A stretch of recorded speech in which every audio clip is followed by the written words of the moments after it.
हरे कृष्णा। नमस्कार दोस्तों।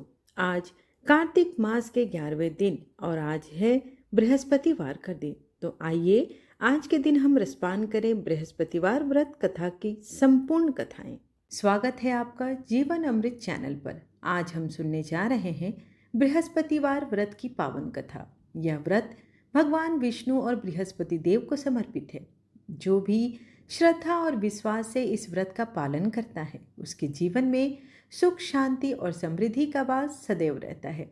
कहा गया है कि बृहस्पतिवार का व्रत मनोकामना को पूर्ण करता है और जीवन के हर संकट को दूर करता है। तो आइए श्रवण करते हैं इस पुण्यदायक बृहस्पतिवार व्रत कथा का। शांताकारं भुजगशयनं पद्मनाभं सुरेशं विश्वाधारं गगनसदृशं मेघवर्णशुभांगं लक्ष्मीकान्तं कमलनयनं योगविद्यानगम्यं वन्दे विष्णुं भवभयहरं सर्वलोकैकनाथम्। भगवान विष्णु और माता लक्ष्मी की कृपा आप और आपके परिवार पर सदैव बनी रहे। आज बृहस्पतिवार का दिन है और आज के दिन बृहस्पति देव की कथा श्रवण करना विशेष फलदायी माना जाता है। तो आइए भगवान बृहस्पति देव की दोनों प्रचलित कथाओं का रसपान करते हैं।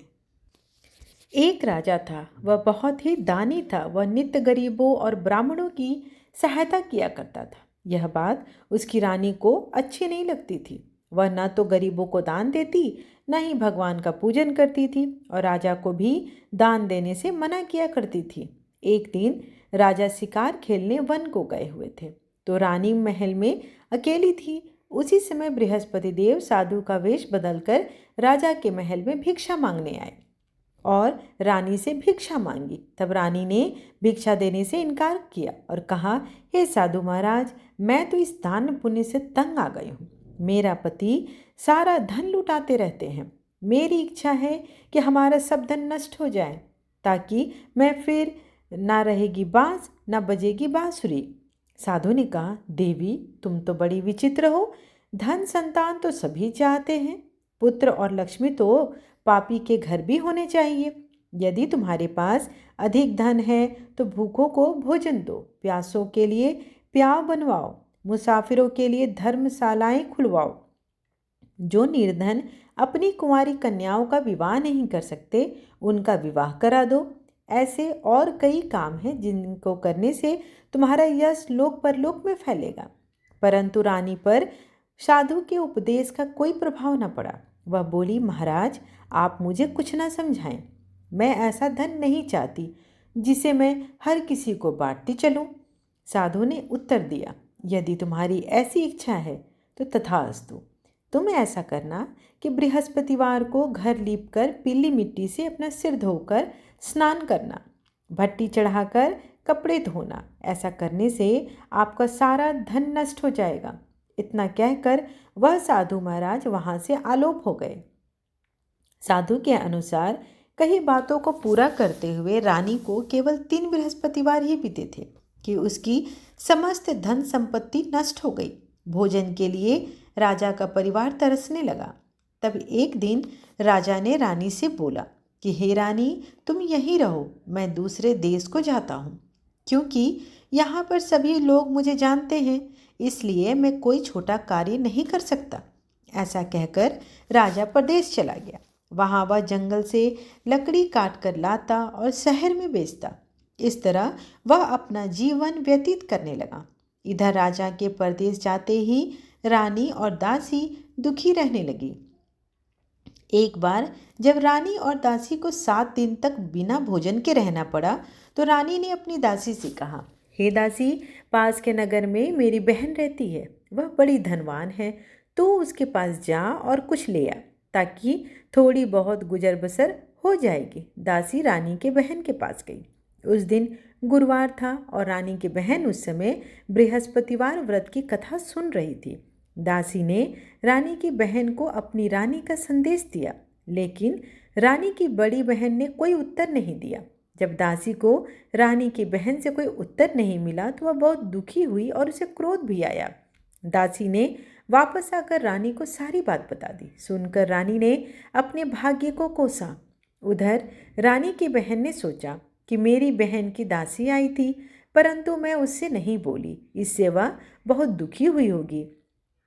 कथा सुनकर और पूजन को समाप्त करके वह अपनी बहन के घर आई और कहने लगी, हे बहन, मैं बृहस्पतिवार का व्रत कर रही थी। तुम्हारी दासी मेरे घर आई थी, परंतु जब तक कथा होती है तब तक ना उठते हैं और ना ही बोलते हैं, इसलिए मैं नहीं बोली। कहो दासी क्यों गई थी? रानी बोली, बहन, तुमसे क्या छिपाऊं, हमारे घर में खाने तक को अनाज नहीं है। ऐसा कहते कहते रानी की आंखें भर आई। उसने दासी समेत पिछले 7 दिनों से भूखे रहने की बात अपनी बहन को विस्तार पूर्वक सुना दी। रानी की बहन बोली, देखो बहन, भगवान बृहस्पति देव सबकी मनोकामना पूर्ण करते हैं। देखो, शायद तुम्हारे घर में अनाज रखा हो। पहले तो रानी को विश्वास नहीं हुआ, पर बहन की आग्रह करने पर उसने अपनी दासी को अंदर भेजा तो उसे सचमुच अनाज से भरा एक घड़ा मिल गया। उसे देखकर दासी को बड़ी हैरानी हुई। दासी ने रानी से कहा, हे रानी, जब हमको भोजन नहीं मिलता तो हम व्रत ही तो करते हैं, इसलिए क्यों न इनसे व्रत और कथा की विधि पूछ ली जाए, ताकि हम भी इस उत्तम व्रत को कर सके। तब रानी ने अपनी बहन से बृहस्पतिवार व्रत के बारे में पूछा। उसकी बहन ने बताया कि बृहस्पतिवार के व्रत में चने की दाल और मुनक्का से विष्णु भगवान का केले की जड़ में पूजन करें तथा दीपक जलाएं, व्रत कथा सुने और पीला भोजन ही करें। इससे बृहस्पति देव प्रसन्न होते हैं। और व्रत और पूजन विधि बताकर रानी अपने घर लौट आई। 7 दिन के बाद जब गुरुवार आया तो रानी और दासी ने व्रत रखा। गुड़साल में जाकर चना और गुड़ लेकर आई, फिर उससे केले की जड़ तथा विष्णु भगवान का पूजन किया। अब पीला भोजन कहाँ से लाएं? दोनों बहुत दुखी थी। चूंकि उन्होंने व्रत किया था, इसलिए बृहस्पति देव उनसे प्रसन्न थे। इसलिए वे एक साधारण व्यक्ति का रूप धारण करके 2 थालों में सुंदर पीला भोजन दासी को दे गए। भोजन पाकर दासी प्रसन्न हुई और फिर रानी के साथ मिलकर भोजन को ग्रहण किया। उसके बाद वे सभी गुरुवार को व्रत और पूजन करने लगी। बृहस्पति भगवान की कृपा से उनके पास फिर से धन संपत्ति आ गई, परंतु रानी फिर से पहले की तरह आलस्य करने लगी। तब दासी बोली, देखो रानी, तुम पहले भी इस प्रकार आलस्य करती थी। तुम्हें धन के रखने में कष्ट होता था, इस कारण सभी धन नष्ट हो गया है। और जब तुम्हें भगवान बृहस्पति देव की कृपा से धन प्राप्त हुआ है तो तुम्हें फिर से आलस्य होता है। रानी को समझाते हुए दासी कहती है कि बड़ी मुसीबतों के बाद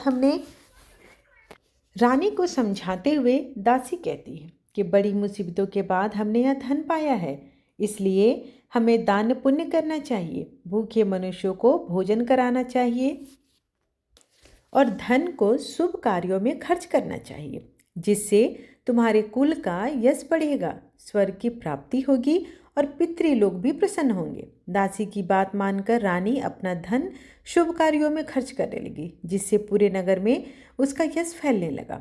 एक दिन राजा दुखी होकर जंगल में एक पेड़ से नीचे आसन जमाकर बैठ गया। वह अपनी दशा को याद करके व्याकुल होने लगा। बृहस्पतिवार का दिन था। एकाएक उसने देखा कि निर्जन वन में एक साधु प्रकट हुए। वह साधु वेश में कोई और नहीं, स्वयं बृहस्पति देव ही थे। लकड़हारे के सामने आकर बोले, हे लकड़हारे, इस सुनसान जंगल में तुझ किस चिंता में बैठे हो? लकड़हारे ने दोनों हाथ जोड़कर प्रणाम किया और उत्तर दिया, महात्मा जी, आप सब कुछ जानते हैं, मैं क्या कहूँ। यह कहकर वह रोने लगा और साधु को अपनी सारी बात बताई। साधु ने कहा, तुम्हारी स्त्री ने बृहस्पति देव के दिन बृहस्पति भगवान का निरादर किया है, जिसके कारण रुष्ट होकर उन्होंने तुम्हारी यह दशा कर दी है। अब तुम चिंता मत करो, मेरे कहे अनुसार चलो तो तुम्हारे सारे दुख कष्ट दूर होंगे। भगवान पहले से भी अधिक संपत्ति देंगे। तुम बृहस्पति के दिन कथा किया करो। 2 पैसे के चने मुनक्का लाकर उसका प्रसाद बनाओ और शुद्ध जल से लोटे में शक्कर मिलाकर अमृत तैयार करो। कथा के पश्चात अपने सारे परिवार और सुनने वाले प्रेमियों में अमृत व प्रसाद बांटकर आप भी ग्रहण करो। ऐसा करने से भगवान तुम्हारी सारी मनोकामनाएं पूर्ण करेंगे। साधु के ऐसे वचन सुनकर लकड़हारा बोला, मुझे लकड़ी बेचकर इतना पैसा नहीं मिलता जिससे भोजन के उपरांत कुछ बचा सकूं। मैंने रात्रि में अपनी स्त्री को व्याकुल देखा है। मेरे पास कुछ भी नहीं जिससे मैं उसकी खबर मंगा सकूं। साधु ने कहा, हे लकड़हारे, तुम किसी बात की चिंता मत करो। बृहस्पति के दिन तुम रोजाना की तरह लकड़ियां लेकर शहर को जाओ। तुमको रोज से दुगना धन प्राप्त होगा, जिससे तुम भली भांति भोजन कर लोगे तथा बृहस्पति देव की पूजा का सामान भी आ जाएगा। इतना कहकर साधु अंतर्ध्यान हो गए। धीरे धीरे समय व्यतीत होने पर फिर वही बृहस्पतिवार का दिन आया। लकड़हारा जंगल से लकड़ी काटकर किसी शहर में बेचने गया। उसे उस दिन उससे अधिक पैसा मिला। राजा ने चना गुड़ आदि लाकर गुरुवार की व्रत कथा की। उस दिन से उसके सभी कलेश दूर हो गए। परंतु जब दोबारा गुरुवार आया तो वो बृहस्पतिवार का व्रत करना भूल गया।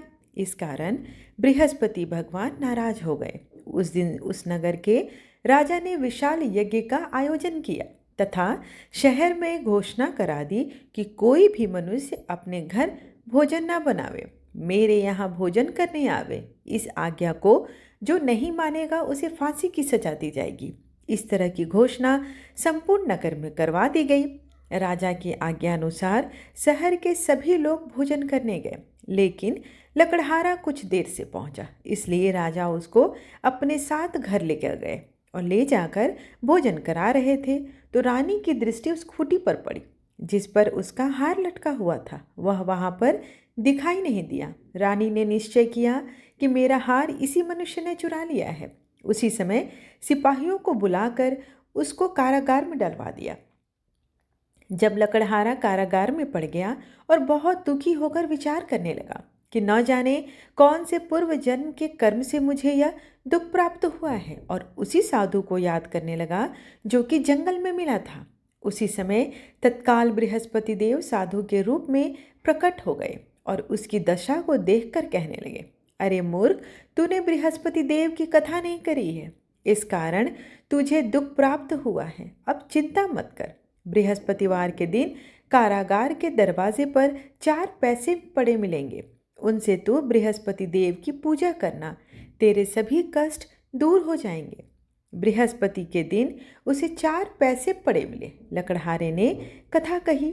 उसी रात्रि को बृहस्पति देव ने उस नगर के राजा को स्वप्न में कहा, हे राजा, तुमने जिस आदमी को कारागार में बंद किया है वह तो निर्दोष है, वह राजा है, उसे छोड़ दो। रानी का हार उसी खूंटी पर लटका है।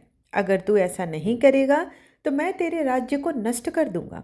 इस तरह रात्रि के स्वप्न को देखकर राजा प्रातःकाल उठा और खूंटी पर हार देखकर लकड़हारे को बुलाकर क्षमा मांगी तथा लकड़हारे को योग्य सुंदर वस्त्र आभूषण देकर विदा कर दिया। बृहस्पति देव की आज्ञा अनुसार लकड़हारा अपने नगर को चल दिया। राजा जब अपने नगर के निकट पहुंचा तो उसे बड़ा आश्चर्य हुआ। नगर में पहले से अधिक बाग, तालाब, कुएं और धर्मशाला बने हुए थे। राजा ने पूछा, यह किसका बाग है, यह किसकी धर्मशाला है? तब नगर के लोग कहने लगे, यह सब रानी और बांदी के हैं। तो राजा को आश्चर्य हुआ और साथ में गुस्सा भी आया। जब रानी ने यह खबर सुनी कि राजा आ रहे हैं तो उन्होंने बांदी से कहा, हे दासी, देखो राजा हमको कितनी बुरी हालत में छोड़ गए थे, वे हमारी ऐसी हालत देखकर लौट न जाए, इसलिए तू दरवाजे पर खड़ी हो जा। आज्ञा अनुसार दासी दरवाजे पर खड़ी हो गई और राजा जब आए तो उनको अपने साथ लेकर घर आई। तब राजा ने क्रोध करके अपनी रानी से पूछा, यह धन तुम्हें कैसे प्राप्त हुआ है? और तो उन्होंने कहा, हमें यह सब धन बृहस्पति देव के व्रत के प्रभाव से प्राप्त हुआ है। राजा ने निश्चय किया कि 7 रोज बाद तो सभी बृहस्पति देव का पूजन करते हैं, परंतु मैं प्रतिदिन दिन में 3 बार कहानी तथा रोज व्रत किया करूँगा। अब हर समय राजा के दुपट्टे में चने की दाल बंधी रहती थी तथा दिन में 3 बार कहानी कहता। एक रोज राजा ने विचार किया कि चलो अपनी बहन के यहाँ हो आते हैं। इस तरह निश्चय कर राजा घोड़े पर सवार हो अपनी बहन के यहाँ चलने लगा। मार्ग में उसने देखा कि कुछ आदमी एक मुर्दे को लिए जा रहे हैं। उन्हें रोककर राजा कहने लगे, अरे भाइयों, मेरे बृहस्पति देव की कथा श्रवण कर लो। वे बोले, लो, हमारा आदमी मर गया और इनको कथा कहने की पड़ी है। परंतु कुछ आदमी बोले, अच्छा, कहो, हम तुम्हारी कथा भी सुनेंगे। राजा ने दाल निकाली और जब कथा आधी हुई थी कि मुर्दा हिलने लगा, और जब कथा समाप्त हो गई तो राम राम करके मनुष्य उठ खड़ा हुआ। आगे मार्ग में उसे एक किसान खेत में हल चलाता मिला। राजा ने उसे देख और उससे बोला, अरे भैया, तुम मेरी बृहस्पतिवार की कथा सुन लो। किसान बोला, जब तक मैं तेरी कथा सुनूंगा तब तक 4 हरैया जोत लूंगा। जा अपनी कथा किसी और को सुना। इस तरह राजा आगे चलने लगा। राजा के हटते ही बैल पछाड़ खाकर गिर गए तथा किसान के पेट में जोर से दर्द होने लगा। उस समय उसकी माँ रोटी लेकर आई। उसने जब यह देखा तो अपने पुत्र से सब हाल पूछा और बेटे ने सभी हाल कह दिया। तो बुढ़िया दौड़ी दौड़ी घुड़सवार के पास गई और बोली, मैं तेरी कथा सुनूंगी, तुम अपनी कथा मेरे खेत पर चलकर कहो। राजा ने बुढ़िया के खेत पर जाकर कथा कही, जिसके सुनते ही वह बैल खड़े हो गए और किसान के पेट का दर्द भी बंद हो गया। राजा अपनी बहन के घर पहुंचा। बहन ने भाई की खूब मेहमानबाजी की। दूसरे रोज प्रातःकाल राजा जागा तो वह देखने लगा कि सब लोग भोजन कर रहे हैं। राजा ने अपनी बहन से कहा, ऐसा कोई मनुष्य नहीं है जिसने भोजन नहीं किया हो जो मेरी बृहस्पतिवार की व्रत कथा सुन ले। बहन बोली, हे भैया, यह देश तो ऐसा है कि यहाँ लोग पहले भोजन करते हैं, बाद में कोई दूसरा काम करते हैं। अगर कोई पड़ोस में है तो मैं उसे देख कर आती हूँ। वह ऐसा कहकर देखने चली गई, परंतु उसे कोई ऐसा व्यक्ति नहीं मिला जिसने भोजन न किया हो। अतः वह एक कुम्हार के घर गई जिसका लड़का बीमार था। उसे मालूम हुआ कि उसके यहाँ 3 रोज से किसी ने भोजन नहीं किया। रानी ने अपने भाई की कथा सुनने के लिए कुम्हार से कहा। वह तैयार हो गया। राजा ने जाकर बृहस्पतिवार की कथा कही, जिसको सुनकर उसका लड़का ठीक हो गया। अब तो राजा की प्रशंसा होने लगी। एक दिन राजा ने अपनी बहन से कहा कि बहन, चलो हम अपने घर जाएंगे, तुम भी तैयार हो जाओ। राजा की बहन ने अपनी सास से कहा। सास ने कहा, चली जाओ, परंतु बच्चों को लेकर मत जाना, क्योंकि तेरे भाई को कोई औलाद नहीं है। बहन ने अपने भैया से कहा, भैया, मैं तो चलूंगी पर कोई बच्चे नहीं जाएंगे। राजा बोला, जब कोई बच्चे ही ना चलेंगे तो तुम चलकर क्या करोगी। बड़े दुखी मन से राजा अपने नगर को लौट आया और राजा ने अपने रानी से कहा, हम निर्वंशी हैं, हमारा मुंह देखने का धर्म नहीं है। भोजन इत्यादि बिना कुछ किए वह सो गया। रानी बोली, हे प्रभु, बृहस्पति देव ने हमें सब कुछ दिया है, वह हमें संतान सुख भी अवश्य देंगे। उसी रात को बृहस्पति देव ने राजा से स्वप्न में कहा, हे राजन, उठ, सभी सोच को त्याग दे, तेरी रानी गर्भ से है। राजा की यह बात सुनकर बड़ी खुशी हुई।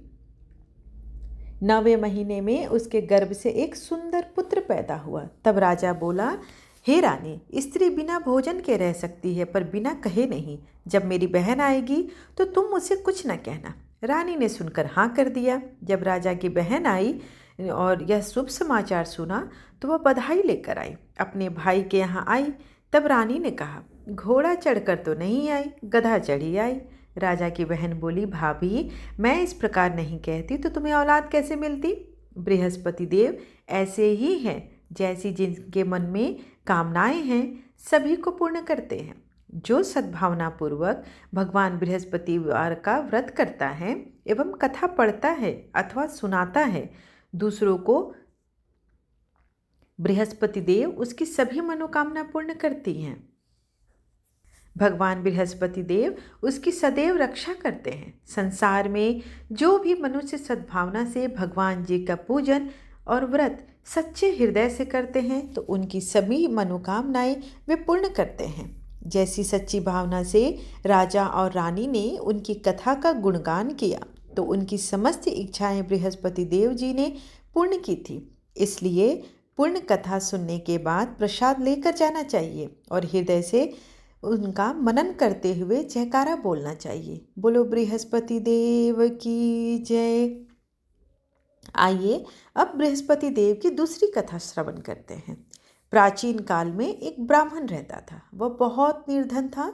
उसको कोई संतान नहीं थी। उसकी स्त्री भी बहुत मलिनता के साथ रहती थी। वह ना स्नान करती, ना किसी देवता का पूजन करती। इससे ब्राह्मण बेचारे बहुत दुखी रहते थे। बेचारे बहुत कुछ कहते थे, किंतु उसका कोई परिणाम न निकला। भगवान की कृपा से ब्राह्मण की स्त्री को कन्या रूपी रत्न पैदा हुई। वह कन्या बड़ी होने पर प्रातःकाल उठकर स्नान करके विष्णु भगवान का जाप करने लगी और बृहस्पतिवार का व्रत करने लगी। अपने पूजन पाठ को समाप्त करके विद्यालय जाती तो अपनी मुट्ठी में जौ भर के ले जाती और पाठशाला के मार्ग में डालती जाती। तब ये जौ स्वर्ण के हो जाते, जिन्हें वे लौटते समय बीन कर घर ले आती थी। एक दिन वह बालिका सूप में उन सोने के जौ को फटक कर साफ कर रही थी, तो उसके पिता ने देख लिया और कहा, हे बेटी, सोने के जौ को साफ करने के लिए तो सोने का सूप होना चाहिए। दूसरे दिन बृहस्पतिवार था। इस कन्या ने व्रत रखा और बृहस्पति देव से प्रार्थना करके कहा कि यदि मैंने आपकी पूजा सच्चे हृदय से की है तो मेरे लिए सोने का सूप दे दो। बृहस्पति देव ने उस प्रार्थना को स्वीकार कर लिया। रोजाना की तरह जब कन्या जौ फैलाती हुई जाने लगी, जब लौटकर जौ बिन रही थी तो बृहस्पति देव की कृपा से उसे सोने का सूप मिला। उसे वह घर ले आई और उसमें जौ को साफ करने लगी, परंतु उसकी माँ का वही ढंग रहा। एक दिन की बात है कि वह कन्या सोने के सूप में जौ साफ कर रही थी। उस समय उस शहर का राजपुत्र वहां से होकर निकला। इस कन्या के रूप और लावण्य को देखकर मोहित हो गया और अपने घर आकर भोजन तथा जल त्याग कर उदास होकर लेट गया। राजा को जब इस बात का पता चला तो अपने प्रधानमंत्री के साथ उसके पास गए और बोले, बेटा, तुम्हें किस बात का कष्ट है? किसी ने तुम्हारा अपमान किया है या कोई और कारण है? जो भी हो मुझसे कहो, मैं वही कार्य करूँगा जिससे तुम्हें खुशी मिलेगी। अपने पिता की राजकुमार ने बातें सुनी तो वह बोला, मुझे आपकी कृपा से किसी बात का दुख नहीं है। किसी ने मेरा अपमान भी नहीं किया है, परंतु मैं उस लड़की के साथ विवाह करना चाहता हूँ जो सोने के सूप में जौ साफ कर रही थी। यह सुनकर राजा आश्चर्य में पड़ गया और बोला, हे बेटा, इस तरह की कन्या का पता तुम बताओ, मैं उसके साथ तेरा विवाह अवश्य ही करवा दूंगा। राजकुमार ने उस लड़की के घर का पता बतलाया। तब मंत्री उस लड़की के घर गए और ब्राह्मण देवता को सभी हाल बतलाए। ब्राह्मण देवता राजकुमार के साथ अपनी कन्या का विवाह करने के लिए तैयार हो गए और विधि विधान के अनुसार ब्राह्मण कन्या का विवाह राजकुमार के साथ हो गया। कन्या के घर से जाते ही पहले की भांति उस ब्राह्मण देवता के घर में गरीबी का निवास हो गया। अब भोजन के लिए भी अन्न बड़ी मुश्किल से मिलता था।